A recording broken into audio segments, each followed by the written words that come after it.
ഓം നമോ ഭഗവതേ വാസുദേവായ. സാന്ദ്രാനന്ദാവബോധാത്മകം അനുപമിതം കാലദേശാവതീഭ്യാം നിർമുക്തം നിത്യമുക്തം നിഗമശതസഹസ്രേണ നിർഭാസ്യമാനം അസ്പഷ്ടം ദൃഷ്ടമാത്രേ പുനഃ ഒരു പുരുഷാർത്ഥാത്മകം ബ്രഹ്മതത്വം തത്താവദ്ഭാതി സാക്ഷാൽ ഗുരുഭവനപുരേ ഹന്തഭാഗ്യം ജനാനാം നമ്രാണാം സന്നിധത്തെ സതതം അഭിപുരൈസ്തൈരനഭ്യർത്ഥിതാനഭി അർത്ഥാൻ കാമാനജസ്രം വിദർസി പരമാനന്ദ സാന്ദ്രാം ഗതിം ച ഇത്തം നിശേഷലഭ്യോ നിരവധി കഫല പാരിജാതോ ഹരേ ത്വം ശുദ്രം തം ശക്രവാടി ദ്രുമമഭിലഷതി വ്യർത്ഥം ഹർത്തിവ്രജോയം സൂര്യസ്പർദ്ധി കിരീടമൂർത്തതിലകത് പ്രോദ്ഭാസി ഫാലാന്തരം കാരുണ്യാകുലനേത്രമാത്രഹസിതോല്ലാസം സുനാസാപുടം ഗണ്ഡോദ്യന്മകരാപകുണ്ടലയുഗം കണ്ഡോജ്വലത് കൗസ്തുഭം ത്വദ്രുവം വനമാല്യകാരപടല ശ്രീവത്സദീപ്രം ഭജേ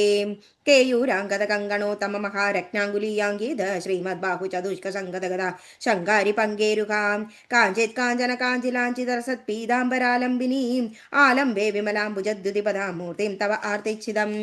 പടന്തോ നാമാനി പ്രമദപരസിന്ധൗ നിപതിതാഃ സ്മരന്തോ രൂപം തേ പരത കഥയന്തോ ഗുണകഥാഃ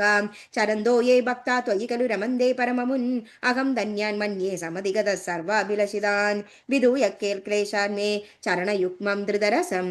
ഭവക്ഷേത്രപ്രാപ്തോ കരമവിജതേ പൂജനവിധൗ ഭവന്മൂർത്യാലോകേ നയനം അതദേ പാദതുളസീ പരിക്രാണേ ക്രാണം ശ്രവണമഭിദേ ചാരുചരിതേ ശ്രീഹരേ നമഃ ശ്രീഹരേ നമഃ. ഗോപികാ ജീവനസ്മരണം ഗോവിന്ദ ഗോവിന്ദ. ദശകം 88. സന്താന ഗോപാലം. പ്രാഗേവാചാര്യപുത്രാ ഹൃദി നിശമനയാ സ്വീയഷ്ടസൂനുവീക്ഷാം കാക്ഷന്ത്യാ മാധുരുക്ത്യാ സുതലഭുവി ബലിം പ്രാപ്യതേനാർച്ചിതസ്ത്വം ധാതുശാപാധിരണ്യാൻവിതകശിഭു ഭവാൻ ശൗരിജാൻ കംസഭഗ്നാൻ ആനീയൈനാൻ പ്രദർശ്യ സ്വപദമനയഥാ പൂർവപുത്രാൻ മരീചേः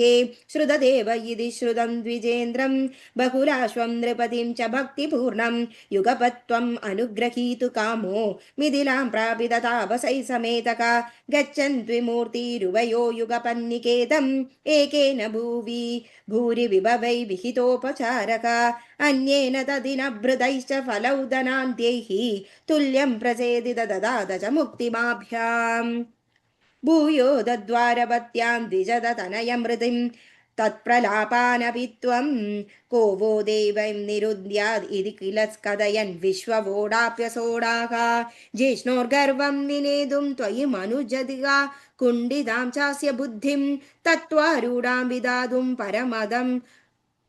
अपद प्रेक्षणेनेदि मन्ये नष्टा अष्टास्य पुत्रा पुनरपि तव तूपेक्षया कष्टवादः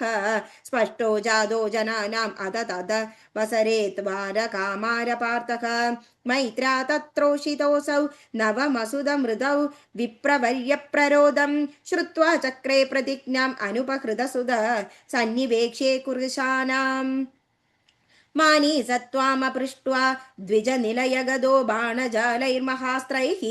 रुन्दानसूदिगेकं पुनरपि सकसा दृष्टनष्टे कुमारे यां यामैन्द्रीं तदान्या सुरवरनगरीर्विद्यसाद्या सद्यो मोकोद्योग प्रदिश्यन् हुदभुजि भवदा सस्मिदं वारितोऽभूत् सार्धं तेन प्रतीचीं दिशमदिश विना स्यन्दनेनाभियादो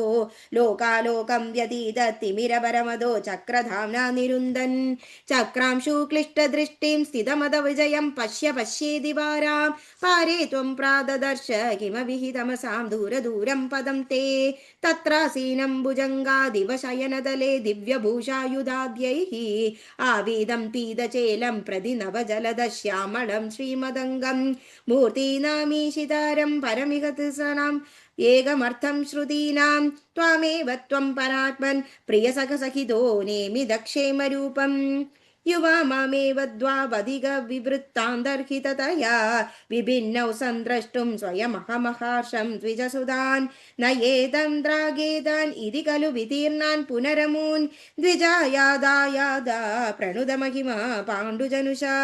एवं नानाविकारैर्जगदभिरमयन् वृष्णिवंशं प्रपृष्णन्